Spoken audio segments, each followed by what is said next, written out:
You see, back in my day, before esports slop ruined everything, Rainbow Six used to be a game about tactics and strategy. The game placed an emphasis on using your brain to solve complex problems.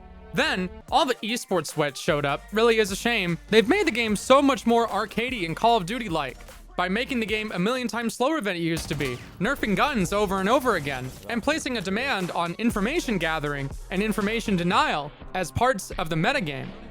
Wait, wouldn't that make it more tactical? So dudes, I'm G and I yap about Rainbow Six, and in this video, I'm gonna talk about the day Rainbow Six stood still. The day that not a lot of people remember, but I remember, and how this game went from this to this. If you have this skin on your R6 account, you may be entitled to get your social security benefits, because it feels like ancient history at this point. The game actually first dropped in December of 2015, so when I say 2015 and 2016, kind of interchangeably, that's more or less why. And this game at the time had a very, very different marketing approach. I remember there were a lot of your tax shooter guys, like your tax shooter bro, content creators that were covering it as it was about to come out. Your Blue Drake 42s of the world were very involved in the marketing and the promotional material for Rainbow Six, that media sphere. Long before I was ever a part of that, I never really started getting popular on YouTube until about 2017. And a lot of people will look at this. They'll look at the E3 trailer in particular. They'll look at the aesthetic. They'll look at the lack of Pizza Mozzie in the game, right? You know, very tactical over and out, very tactical looking with the art style, which did change drastically several years later. And I'm not denying that. I never have denied that. But what's fascinating is I feel like there's a case of gamer revisionist history, which would never happen. Gamers would never do that. I'm being facetious. There's a case of revisionist history here where people will look at this older art style and then they'll say, yeah, you know, it used to be so much more tactical and now it's Call of Duty because of esports. And I don't think people played this version of the game because that version of the game, if the current Siege player base, right, if the current audience of cracked out 17-year-olds had picked up the game with the same level of popularity, with the same level of market penetration that it has now because of Twitch, because of Jinxie, because of content, because of esports, and a wide range of other things. If that audience was the same level of popularity back then, your tactical shooter guys would have played it for 5 minutes and said, this game sucks. I'm not playing this anymore. This is just Call of Duty in a building. You have to understand that Tom Clancy tactical bro-isms were on the end of their life cycle around 2015. A lot of people cite those years as, you know, still part of the golden era of Xbox 360 John Gun Guy games. But that was about the final year they really had their heyday. That genre was starting to get a lot more unpopular. There was a lot of negative sentiment revolving around media representation of matters concerning the military. The 2016 election cycle was extremely contentious and laid the framework for a lot of the nonsense that we're dealing with now. And Rainbow Six was, for the last couple of years, attached to a license called Rainbow Six Patriots. Now, Rainbow Six Patriots, and this is something that I covered in a video on Couch Co-op, had very, very sinister subject material. This is the cover for the Game Informer issue that they did on Rainbow Six Patriots. And as you can tell, this game's thematic design was heavily ingrained into terror plots, specifically domestic terror plots in New York. Now, I don't need to talk in detail about why producing fiction that depicts a terror plot in New York, especially in an interactive medium like a video game, is a little bit of a touchy subject. I don't think I need to elaborate on why maybe boomers, for instance, would find that a little bit strange. And the counter argument I would usually hear in response to the claim I made is that video games are graphic. What about a game like Space Marine or Gears of War? I mean, you got guys getting, you know, chainsawed in half, like big bug guys getting chainsawed in half. True. However, we don't have organized, sentient bugman armies crawling from underground and invading us from the outside in. That's not something that is currently happening. Likewise, a god emperor that governs humanity is not hooked up to a throne where thousands of human souls have to be sacrificed to his decaying, decrepit body to sustain him. As far as I know, I could be proven wrong, but as far as I know, Joe Biden is not having human sacrifices done for him. So, what I think happened to Rainbow Six Patriots, and the reason it never really ended up hitting mass market, is that Rainbow Six Patriots took the groundwork of the previous Rainbow Six games, like Rogue Spear and stuff like that, and then they did something they shouldn't have done. Instead of making it about getting bad guys over there, they made the game about bad guys here. And I don't think I need to explain market dynamics to explain why that is very difficult to do without pissing someone off. So, in my personal estimation, I don't think Rainbow Six Patriots got canceled because Ubisoft loved esports and they really wanted to inject esports slop into their Corpo live service game. I think Rainbow Six Patriots got canceled because they presented it to the cutting room floor. The CEO at the time probably reacted the same way the guy in the College Humor Tide Pod CEO skit reacted. We're gonna get our fucking ass handed to us in court. You're not rolling on this, are you? I personally believe the subject matter was too hot for mass market, and they said, this is too fucking risky. We're not doing this. We do not want to be held liable if somebody decides to do something really fucking stupid and then says, well, it was in the video game that I played. I thought it was really based and awesome. So Rainbow Six Patriots got canned, and then they had a multiplayer component. I believe that multiplayer component was called Rainbow Six Siege.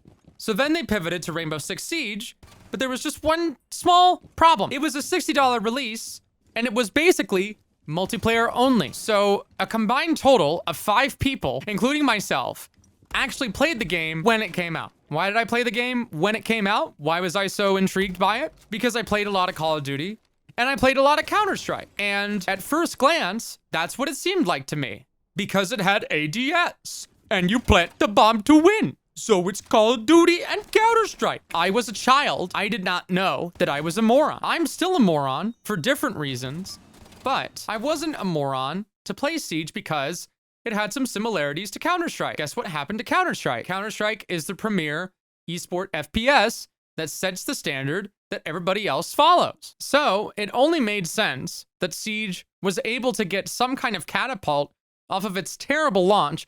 And Rainbow Six Siege had a terrible launch. I think that if anybody talks about the game like, oh, you know, vanilla, classic Siege, that's where it was at. That's when the game was popping. That's when it was doing really, really well. It used to be like that, and then esports slop killed the player base. I can safely assume with 90%, relative confidence that those people are lying because the game was dead. The game had a population of maybe about 5,000 people. You can look at it on the Steam charts. Like I said, the reason for this didn't have anything to do as much with the mechanics as much as the pricing model and the actual amount of content that was in the game, because it was a multiplayer component for a game that got canceled and it was released on its own. So if anything, you could make the case that in 2015, Ubisoft's pricing practices were even more egregious than they are now. But for some reason, nobody cared back then. Nobody cared because they were advertised this, and they ended up getting this when they got to high elo. But if you weren't at high elo, the game probably looked kind of like the E3 trailer, or at least it felt like the E3 trailer. But what they didn't realize was that was an illusion. That was gameplay design. This is marketing. This is not gameplay footage. This is thematic advertising done to paint an idea of what the product could be like. In execution, when you played it at a level to win, instead of pretend to be a cop, which doesn't necessarily make it easier for you to win, then this didn't really happen as much. So the problem wasn't that Rainbow Six Siege injected esports slop and then killed the game. Without esports slop, as it's commonly referred to by bad faith argumentation, the game would not have survived because there wasn't anything to play. If all you have is your multiplayer component, you better make that multiplayer component as competitively viable as possible, because the only way to make a solely multiplayer component viable at mass market is to make something that people want to get good at.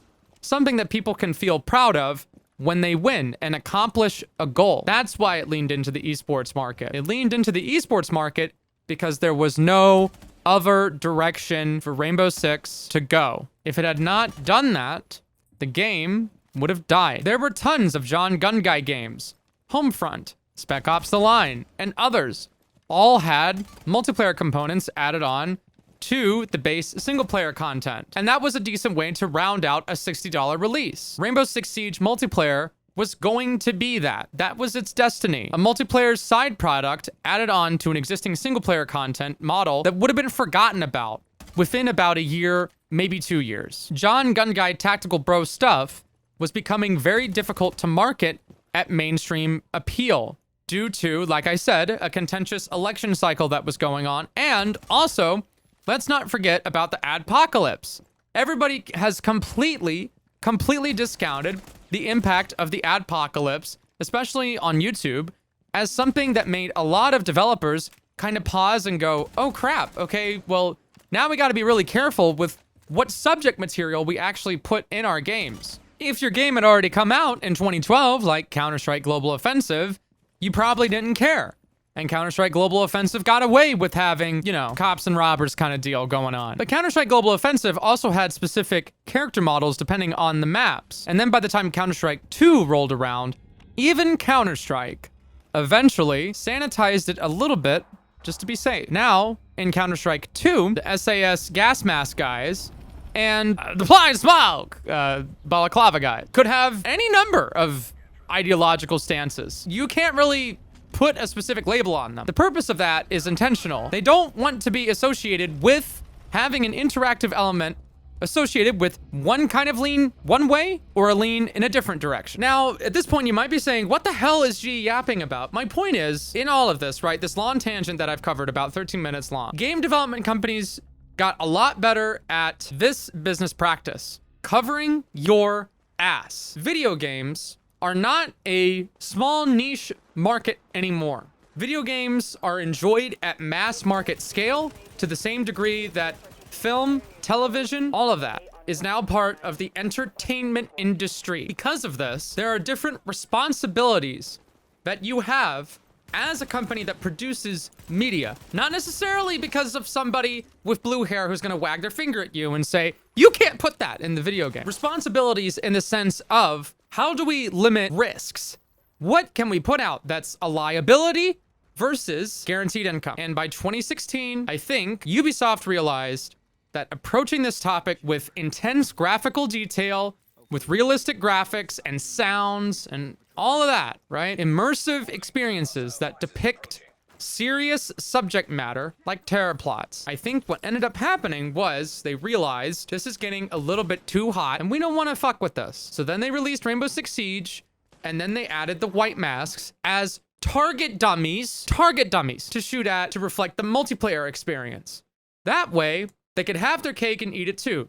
They can make sure Tom Clancy isn't rolling in his grave and they could have their Tom Clancy game. Because under the fictional aspect of it, it's a training exercise. So it's okay for it to be a little bit graphic and realistic looking. I think people obsess, particularly over the white masks, way too much. The white masks were intentionally designed to be a blank canvas of whack job ideologies.